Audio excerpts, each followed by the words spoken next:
শ্রী আর শান্তনার তরফ থেকে আপনাদের সবাইকে নমস্কার। অনেকদিন আগে শেয়ার করেছিলাম হাবি স্পেশাল চিকেন বিরিয়ানির রেসিপি, আর আজ আপনাদের সাথে শেয়ার করতে চলেছি হাবি স্পেশাল মাটন বিরিয়ানির রেসিপি। দেখতে থাকুন পুরো ভিডিওটা, আশা করি আপনাদের বেশ ভালো লাগবে। আর এই রকমই নতুন নতুন ভিডিও দেখার জন্য শ্রী আর শান্তনা সাবস্ক্রাইব করে আমাদের পাশে থাকুন।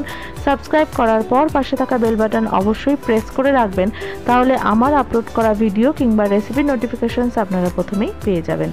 দেখতে থাকুন বাকি ভিডিওটা। আর এই বিরিয়ানিটা যতটা ঝরঝরে হয়েছিল, খেতেও কিন্তু বেশ টেস্টি হয়েছিল। আর এমনিতে যেভাবে লেয়ারিং করে বিরিয়ানি বানানো হয়, এটা কিন্তু একটু অন্যভাবেই বানানো হয়েছিল। তাই পুরো ভিডিওটা খুব ভালো করে দেখুন, আমি কিন্তু ডিটেলসে বলেছি।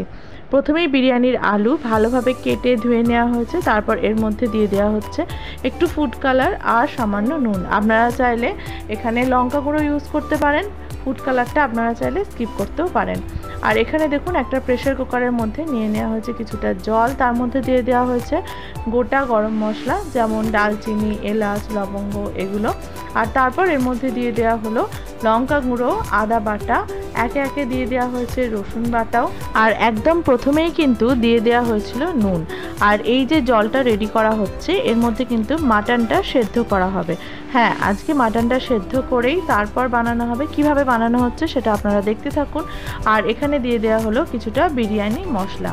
আর হ্যাঁ, ওই দিন বিরিয়ানিটা আমার হাজব্যান্ড বানালো, সমস্ত জোগাড় কিন্তু আমি করেছিলাম, তাই ভিডিও করছি, আবার মাঝে মাঝে জোগাড়ও দিচ্ছি।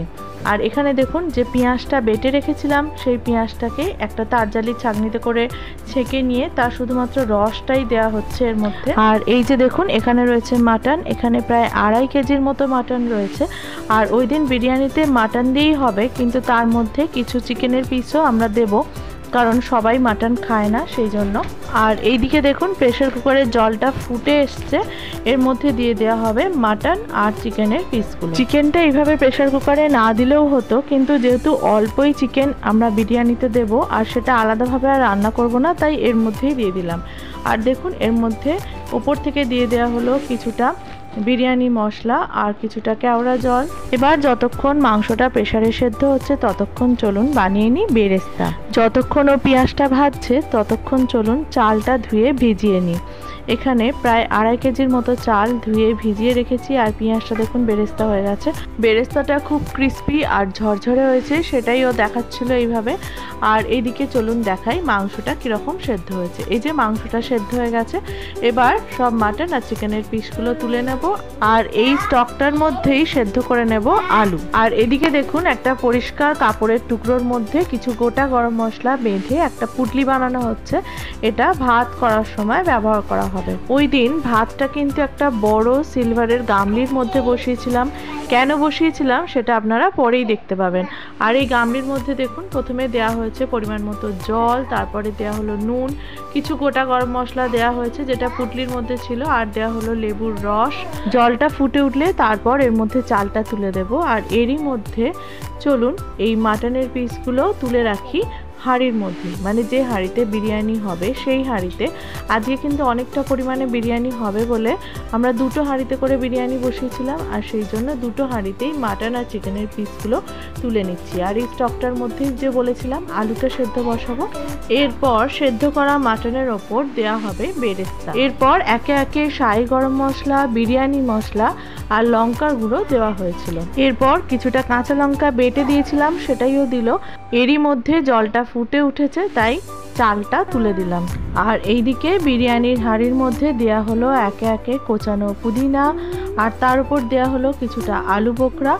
আর এখানে দেখুন টক দই তারজালিতে ভালো করে ছেঁকে নিয়ে দেয়া হচ্ছে, যাতে দইটা অনেকটা স্মুথ হয়। এরপর চলুন আরও কিছু প্রিপারেশন করে নিই। এখানে খোয়া ক্ষীর গ্রেট করে নিচ্ছে, আর আমি এখানে দুধের মধ্যে স্যাফরনটা ভিজিয়ে রাখছি। এখন দিয়ে দেওয়া হচ্ছে খোয়া ক্ষীর, অবশ্য পুরোটাই এখন দেয়নি, পরে আবার কিছুটা দেবে। আর এখানে দেখুন ভাতটা একটু নাড়াচাড়া করে দিচ্ছে। আর যে দুধটার মধ্যে আমি স্যাফরন ভিজিয়ে রেখেছিলাম, সেখানে দিয়ে দিল কিছুটা মিঠে আতর। আর এখানে দেখুন কিছুটা বাটার আর ঘি গলানোর জন্য ভাতের ওপরেই একটা বাটিতে করে বসিয়ে রেখেছি। আর এদিকে আলুটা সেদ্ধ হয়ে গেছে। এরপর বিরিয়ানির হাঁড়িতে দিয়ে দেওয়া হলো সেদ্ধ করে নেওয়া আলু, আর কিছুটা মাটন স্টকও দেওয়া হয়েছিল, তবে স্টকটা ওই দিন একটু বেশি হয়ে গিয়েছিল, মানে জলের পরিমাণটা একটু বেশি হয়ে যাওয়ার জন্য পুরো স্টকটা কিন্তু আমরা বিরিয়ানিতে ইউজ করিনি। আর এদিকে চালটা 70%-এর মতো সেদ্ধ হয়ে গেছে। এবার এটা দিয়েই প্রথম বিরিয়ানির লেয়ারটা দিয়ে দেওয়া হলো। এরপর কিছুটা বিরিয়ানি মশলা দিয়ে দেওয়ার পর চালটা একেবারে 90%-এর মতো সেদ্ধ হয়ে যাওয়া পর্যন্ত ওয়েট করতে হবে। এবার চালটা খুব ভালোভাবে সেদ্ধ হয়ে গেছে, কিন্তু একটু ঝরঝরে রয়েছে, মানে একটু শক্ত রয়েছে। এই পর্যায়ে পুরো ভাতটাই কিন্তু দুটো হাঁড়িতে ভাগ করে দিয়ে দেওয়া হয়েছিল। এরপর একদম উপরে একে একে বেরেস্তা, বিরিয়ানি মশলা আর স্যাফরন আর মিঠে আতর মেশানো যে দুধটা সেটা দিয়ে দেওয়া হলো।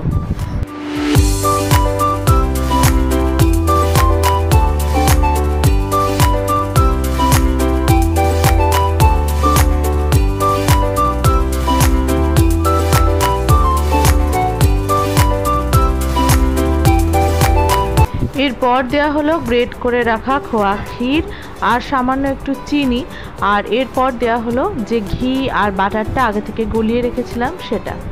আর এখনও পর্যন্ত কিন্তু এই বিরিয়ানিতে কোনো রকম তেল, ঘি বা বাটার ইউজ করা হয়নি, এইবারই প্রথম ইউজ করা হলো। আর দেখুন কতটা পরিমাণে ঘি আর বাটার এখানে বিরিয়ানিতে ইউজ করছি আমরা, আর এইটুকু বাটার আর ঘিতেই কিন্তু 2 হাঁড়ি বিরিয়ানি তৈরি হয়ে যাবে। এরপর দম দেওয়ার পালা। আমরা কিন্তু চাটুর ওপরে হাঁড়িটা রেখে দম দিয়েছিলাম, তবে দম দেওয়ার কোনো রকম ভিডিও আমি করতে পারিনি। আর ওই দিনটা ছিল একটা স্পেশাল দিন, মানে ওই দিনটা ছিল আমাদের অ্যানিভার্সারি। ওই দিন স্পেশাল কিছু না করলেও ওই যে বিরিয়ানি বানিয়েছিলাম আর ওর গন্ধেই কিছু স্পেশাল গেস্ট চলে এসেছিল আমাদের বাড়িতে। আর ওই যে আমাদের হাতে দেখলেন ফুলের তোড়াটা, ওটা ওরাই এনেছিল। আর এর সাথে আবার কিছু ক্যাডবেরি, মিষ্টি এসবও এনেছিল, তবে সেগুলোর ফটো বা ভিডিও কিছুই করা হয়নি। ওই দিন প্রিয়াঙ্কাই কিন্তু ঋদ্ধি আর গুঞ্জনকে খাইয়ে দিয়েছিল। ওরা দুজনেই খেতে এত সমস্যা করে, তবে ওই দিন দুজন একসাথে খেয়েছিল বলে বেশ ভালোভাবেই খেয়ে নিয়েছিল। আর এরপর সবার সাথে আমি এতটাই ব্যস্ত হয়ে পড়েছিলাম যে বিরিয়ানির ফাইনাল লুকটার কোনো ভিডিওই আমি করতে পারিনি। আর তারপর খাওয়ার সময় ভাই মনে করিয়ে দিল যে বিরিয়ানির ফাইনাল লুকটার একটা ভিডিও করা দরকার, আর তাই এই ভিডিওটা কিন্তু ভাই আমাকে বানিয়ে দিয়েছিল। ওই দিন কিন্তু ডিমের ডেভিলও বানিয়েছিলাম, যেটার আলাদা করে আর কোনো ভিডিও করা হয়নি। এছাড়া বিরিয়ানির সাথে খাওয়ার জন্য বানিয়েছিলাম রায়তা। আমার ভাই, প্রিয়াঙ্কা কিংবা বোনকে তো আপনারা চেনেনই, আর চশমা পরা যাকে দেখতে পেলেন ওই যে খেতে বসেছে, ওটা হলো আমার দিদির ছেলে। গুঞ্জন আর ঋদ্ধিকে খাওয়ানোর সময় এদিকে মাও খেয়ে নিয়েছিল। তাহলে চলুন আমরা সবাই এবার খেয়ে নিই। আর ওই দিন বিরিয়ানিটা কেমন হয়েছিল তার রিভিউ দিল ভাই। দেখুন আলুটাও একদম ভালোভাবে সেদ্ধ হয়েছে, আর মাটনটাও তো ভীষণ ভালো সেদ্ধ হয়েছে। এছাড়া ডিমের ডেভিলটাও ও বললো খুব ভালো হয়েছে। আর বিরিয়ানিটাও কিন্তু দেখতেই পাচ্ছেন বেশ ঝরঝরে হয়েছিল, আর টেস্টও কিন্তু বেশ ভালো হয়েছিল। সামনেই পুজো, তাই নবমীতে বানিয়ে ফেলুন এই রকমই দারুণ টেস্টি মাটন বিরিয়ানি। আশা করি বাড়ির সবার বেশ ভালো লাগবে।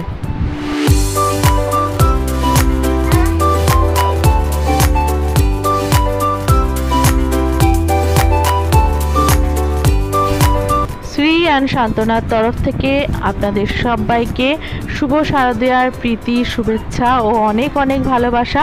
আবার দেখা হবে খুব শীঘ্রই নতুন একটা ভিডিওর সাথে। সবাই পুজো খুব ভালোভাবে, সুস্থভাবে, সাবধানে কাটান এই আশা রাখি। ধন্যবাদ।